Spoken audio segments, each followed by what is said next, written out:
सबसे औला हमारा नबी, सबसे वाला हमारा नबी, सबसे औला हमारा नबी, सबसे वाला हमारा नबी। अपने मौला का प्यारा हमारा नबी, अपने मौला का प्यारा हमारा नबी, दोनों आलम का दूल्हा हमारा नबी, दोनों आलम का दूल्हा हमारा नबी, सबसे औला हमारा।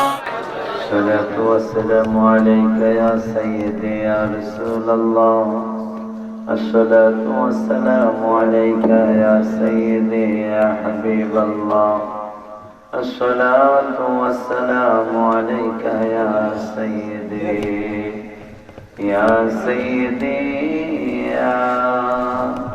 يا شافع المذنبين، الصلاة والسلام عليك يا سيدي يا سيدي يا رحمة للعالمين، وعلى آلك وأصحابك يا رحمة للعالمين.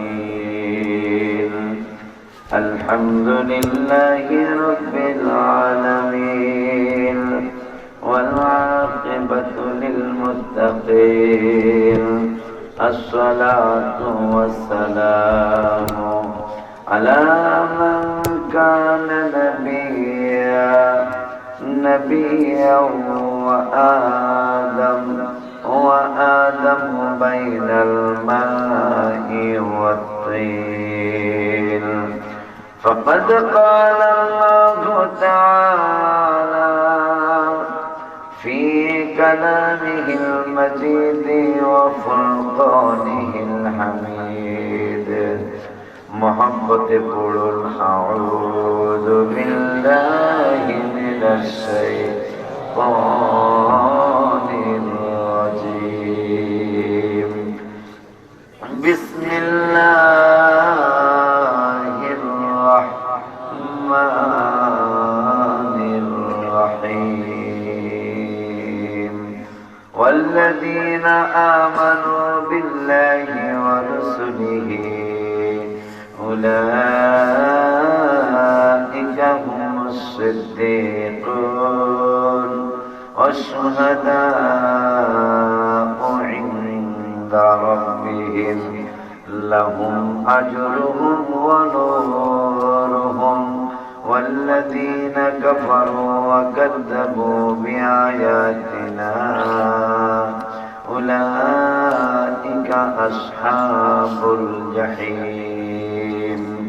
صدق الله العلي العظيم، وصدق رسوله النبي الحبيب الكريم، ونحن على ذلك من الشاهدين والشاكرين. ربنا تقبل منا إنك أنت السميع العليم. في شان حبيبه إن الله وملائكته يصلون على النبي، يا أيها الذين آمنوا صلوا عليه وسلموا تسليما. اللهم صل على سيدنا سيدنا مولانا محمد وعلى سيدنا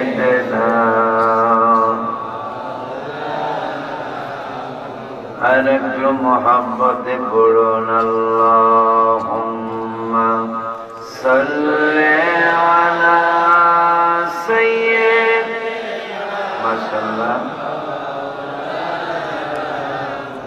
محمد وعلى سيدنا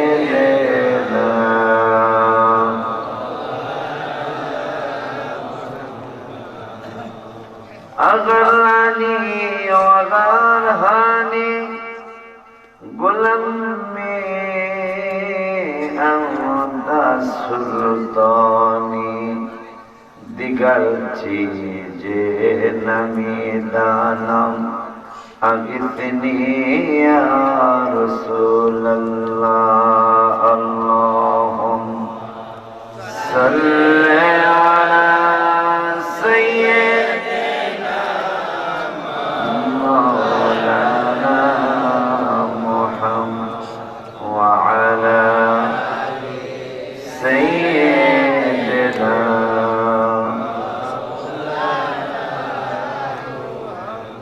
আলহামদুলিল্লাহ ওয়া শুকরিল্লাহ ওয়া সালাতু ওয়া সালামু আলা রাসূলিল্লাহ। আজকে শুহাদায়ে কারবালা স্মরণীয় কবরবাসীদের রূহের মাগফিরাত কামনায় দাওরাত হুসাইনি কাফেলা যুব সমাজ কল্যাণ পরিষদের উদ্যোগে তৃতীয় বার্ষিক সুন্নি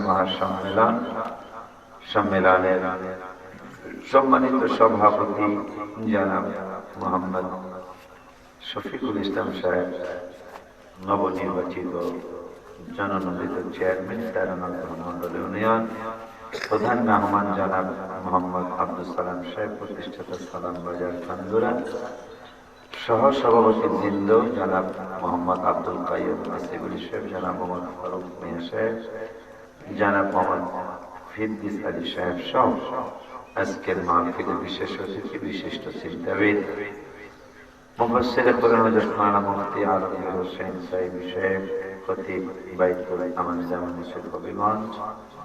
আজকের মাহফিলের প্রধান আকর্ষণ আন্তর্জাতিক খ্যাতি সম্পন্ন বক্তা শাহ সুলতান হযরত মাওলানা হাফেজ কাজী সিরাজুল ইসলাম বেলালী সাহেব ঢাকা, বিশেষ আলোচক হযরত মাওলানা তাজুল ইসলাম আলম মুজাদ্দিদ সাহেব মাধবপুর, আরো আছেন হযরত মাওলানা হাফেজ ফজলুল করিম সাহেব, ইমাম দাওরাত গাউসুল আজম জামে মসজিদ।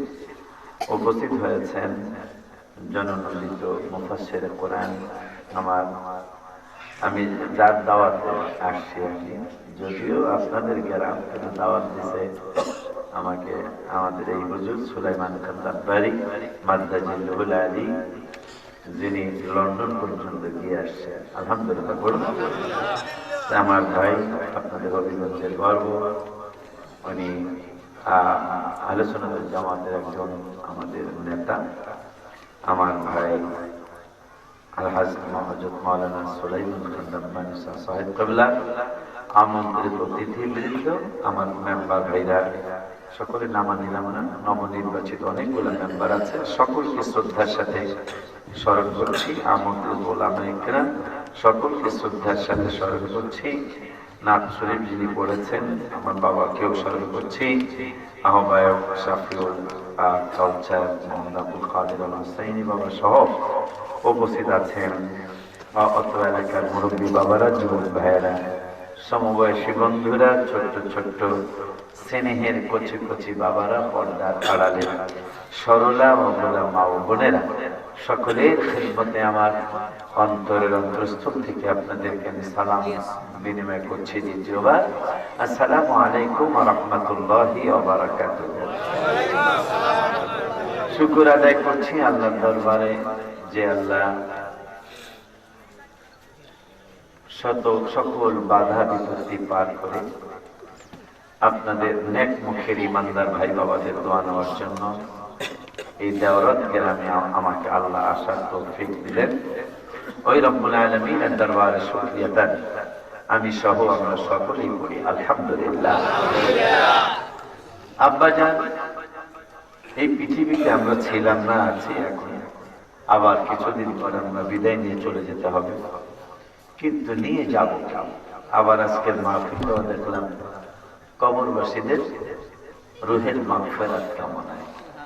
কবরে কি আমরা কেউ গেছি? কথা বলেন, কেউ যাই নাই। যার কারণে কবি নজরুল লিখেছিলেন, কি যাত না বিষে বুঝি বিষে কিসে, কবু আসে বিষে রং সেরে যায়। যাকে সাপে কামড় মেরেছে সেই কিন্তু বুঝে সাপের, কিন্তু কবর এমন একটা দেশ, কবর এমন একটা দেশ। সাহাবার নামটা ভুলে গেলাম, গত 3 দিন আগে আমি কিতাবে পড়লাম। সাহাবা একদিন তার ছেলেকে বলেছিল যে আমি যদি আমার ইন্তেকালের সময় কোনো জ্ঞানী ব্যক্তিকে পাই, বা কোনো জ্ঞানী ব্যক্তির মৃত্যুর সময় আমি যদি তার কাছে থাকি, তাহলে মৃত্যুর যন্ত্রণা সম্পর্কে আমি তাকে জিজ্ঞাসা করব যে মৃত্যুর যন্ত্রণাটা কেমন যন্ত্রণা। তো এই যে সাহাবীর কথা বলেছিলেন, উনি আল্লাহ ডাকে সাড়া দেওয়ার জন্য প্রস্তুত। প্রায় ওনার ইন্তেকাল মুবারকের প্রায় কাছাকাছি সময় ওনার ছেলে তাবি, উনি হলেন সাহাবী। ছেলে বলল, আব্বা আপনি বলেছিলেন যে কোনো জ্ঞানী ব্যক্তির মৃত্যুর সময় হলে মৃত্যুর যন্ত্রণাটা কেমন, এটা আমি তার কাছ থেকে জানবো। তা আব্বা, এখন আপনি হাবিবের সাহাবী, আপনাদের জন্য কোরআনে আল্লাহ বলেছেন রাদিয়াল্লাহু আনহু ওয়া রাদু আনহু, আল্লাহ আপনাদের প্রতি সন্তুষ্ট, আপনারাও নাকি আল্লাহর প্রতি সন্তুষ্ট। আপনাদের জন্য আল্লাহ বলেছেন লাকাদ রাদিয়াল্লাহু আনিল মুমিনিন, আপনারা যারা মুমিন হাবিবের সাহাবীরা, আপনাদের প্রতি আল্লাহ সন্তুষ্ট।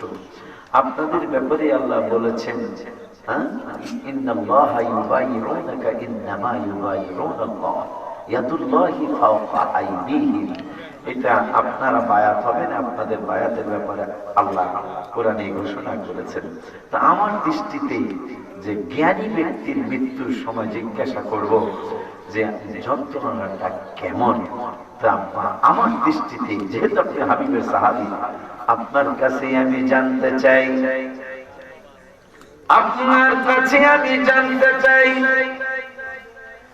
কারণ আমি আপনাকে দেখেছি, আমি দুনিয়ার জমিনে তাবির মর্যাদা পেয়েছি।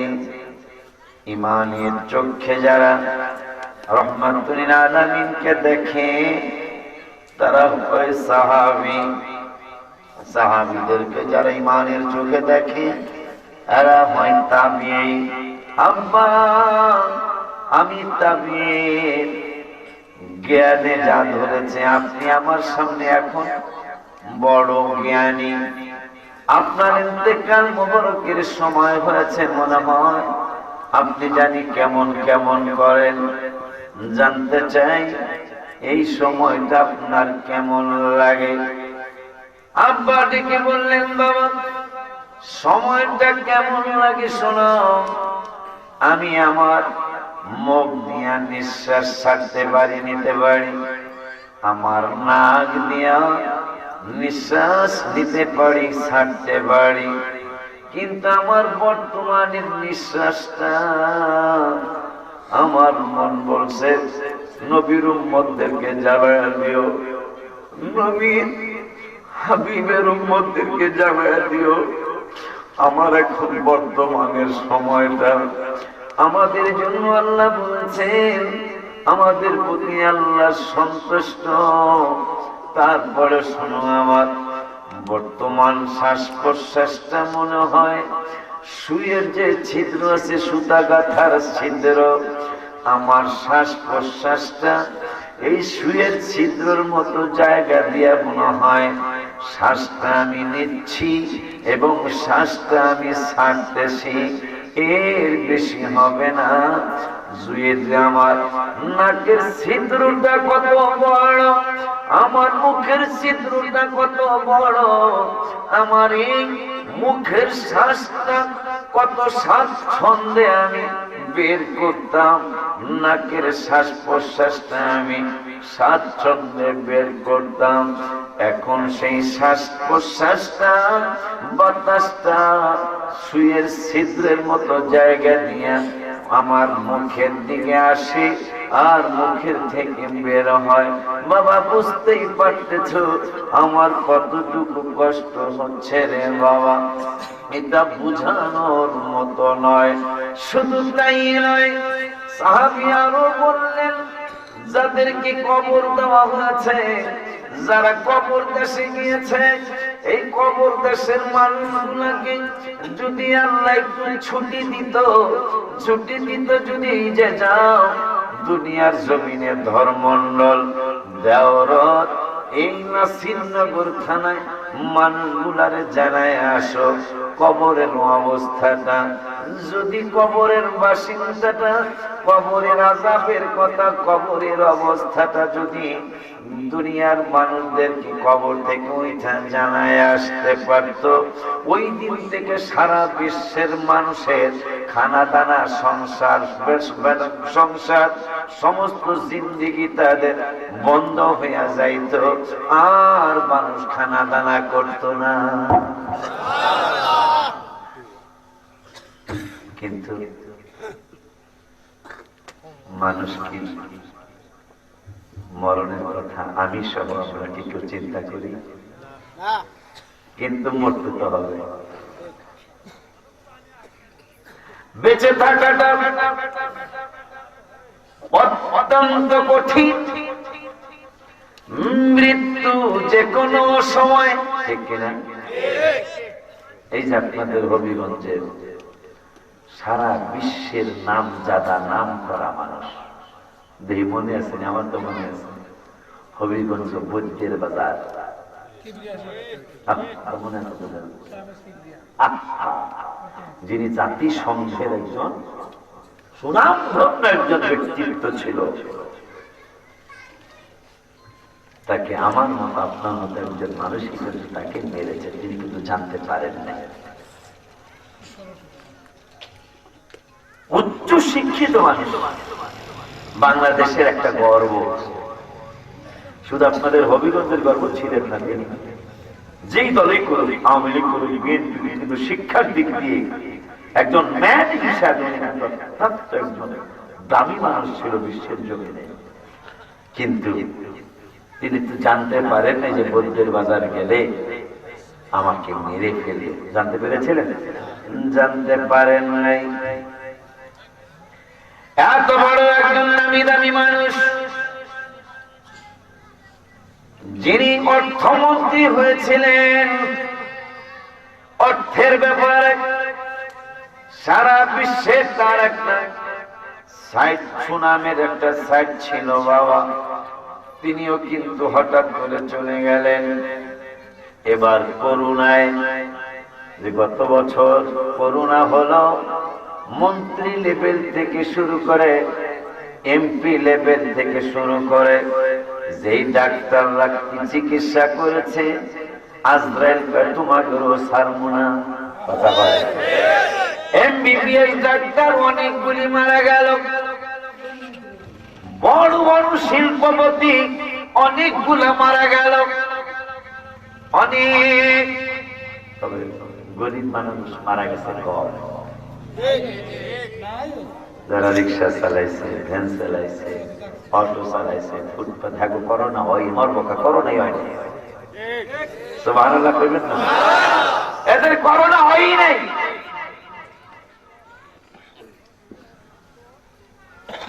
অথচ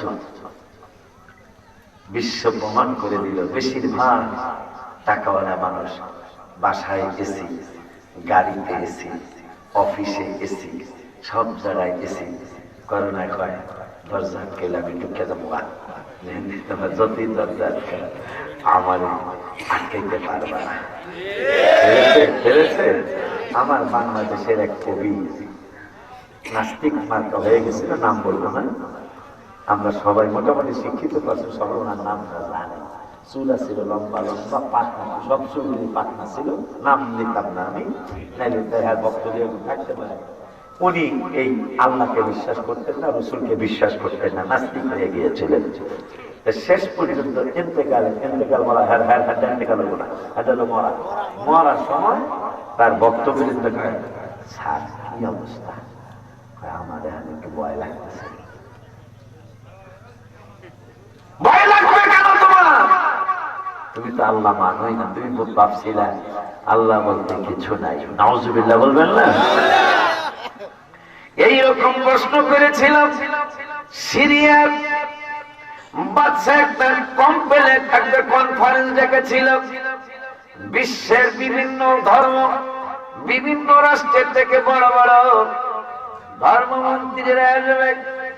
যে যে দেশ থেকে আসবে সেই দেশের পক্ষ থেকে বক্তৃতা করবে। হঠাৎ আমেরিকার এক বিজ্ঞানী বক্তৃতা উঠলো, এই মুনাফিকটাই বেয়াদবটা বইলা ফেললো, মুসলমান মূর্খের জাতি। নাউজুবিল্লাহ বলেন। এই কথা যখন বলছে, সিরিয়ার বাদশা কয়, you are stop, stop your mouth. নামেন। কি বললেন আপনি? মুসলমান মূর্খ জাতি। মুসলমান মূর্খ জাতি, এটা আমি প্রমাণ করে দেখাবো। দেখান। তাহলে আমি 3টা প্রশ্ন করব। আপনার সিরিয়ার যত আলেম আছে সমস্ত আলেমদেরকে একসাথ করুন। একসাথ করার পরে আমি প্রশ্ন করব, মুসলমান কি মূর্খ জাতি না জ্ঞানী জাতি, সেটা প্রমাণ হবে। তাই বাদশাহ, সিরিয়ার বাদশাহ বলতেছেন, ঠিক আছে। আলেমদেরকে একসাথ করা হলো। এই বেদ্যপটা বলতেছেন, আগে কি আসলো? মোটামুটি প্রশ্ন খারাপ না, ঠিকই না? এখন আলেমদেরকে প্রশ্ন করছে। আলেমরা আমার মতো কম জ্ঞানী যত আলেম সব চুপ রয়েছে, কিচ্ছু বলতে পারে না। তো সিরিয়ার বাদশাহ আরো লজ্জা পেলেন যে আসলে তো মুসলমান মূর্খ জাতি আমরা, কিন্তু ওনার মনে মানতেছে না। মুসলমান শুধু জ্ঞানী জাতি না, জ্ঞানীর জ্ঞানী জাতি।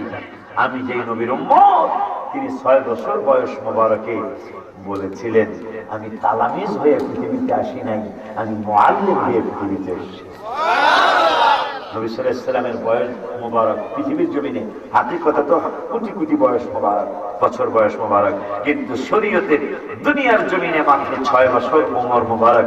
ওমর মানে বয়স মোবারক।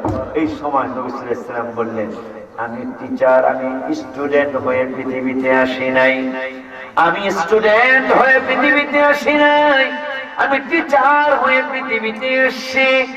ওই জামানার বিজ্ঞানীরা আমার হাবিব সাল্লাল্লাহু আলাইহি ওয়াসাল্লামের নূরানি চেহারা মোবারকের দিকে এক নজরে তাকিয়ে রইলেন। বলে কি, 6 বছরের ছোট্ট বাবু, এই বাবু বলতেছে আমি স্টুডেন্ট হয়ে পৃথিবীতে আসি নাই, আমি টিচার হয়ে পৃথিবীতে আসছি। এইটা কেমন কথা? এইটাই শিশু বলতে পারে না, তারপর বলে ফেললো। একটু পরে 6 বছর বয়স মোবারক দুনিয়ার জমিনে নূরের ইসলাম। একটু পরে বললেন বিজ্ঞানীরা, আরো কথা শুনবানি। কয় কি? কয় যে বড় বড় সাগর দেখতেছ, আটলান্টিক মহাসাগর, ভারত মহাসাগর, ক্যাস্পিয়ান মহাসাগর, লোহিত সাগর, যত সাগর মহাসাগর আছে, সাগরের নিচে আগুন আছে। এখন বিজ্ঞানীরা আরো হতভম্ব। আমার নূরের ইসলাম ওই সময় মাত্র দুনিয়ার জমিনে বয়স মোবারক মাত্র 6, বলতেছেন সাগরের নিচে আগুন আছে। এখন বিজ্ঞানীরা তাকিয়ে রইলেন, আর এইটা কেমন কথা? আগুন দিয়া, পানি দিয়া আগুন নিভায়, আর ওই পানির নিচে আগুন আছে, এটা কেমন কথা? বিশ্বাসযোগ্য নয়। আজকে 1400 বছর পরে বিজ্ঞানীরা গবেষণা করতে করতে তারা আমার নবীর উপর ঈমান আনা শুরু করেছে। কেন? যে 6 বছর বয়স মোবারকে 1400 বছর পূর্বে মুসলমানদের নূরের নবী কেমন জ্ঞানী, তিনি শুধু জ্ঞানী না, জ্ঞানীদের জ্ঞানী। তাও আবার আমার সুন্নি কোন তাফসিরে নয়, ওহাবীদের তাফসিরের মধ্যে আসছে। হারামাইন শরীফে মক্কা মদিনার টাকা দিয়ে মাওলানা মহিউদ্দিন খান তাফসীরটা অনুবাদ করেছেন, মারিফুল কোরআনের তাফসীর। এইটা মাওলানা শফি মুফতি শফি পাকিস্তানের তিনি মারিফুল কোরআন তাফসীরটা লিখেছিলেন। ওইটা মক্কা মদিনার টাকা দিয়া ছাপানো হয়েছে। মক্কা মদিনার টাকা দিয়া ছাপায়া মাগনা দেওয়া আছে। ওই মাগনা তাফসীরটার মধ্যে লেখা কি, সারে নবী কি পাই बुलंदी मगर सारे नबियों की पाई बुलंदी मगर हर बुलंदी से ऊंचा हमारा नबी। सुभान अल्लाह बोलবেন না? सारे नबियों की पाई बुलंदी मगर যত নবী রাসূল আল্লাহ পৃথিবীতে পাঠিয়েছেন সমস্ত নবী রাসূলকে আল্লাহ মর্যাদা দান করেছেন।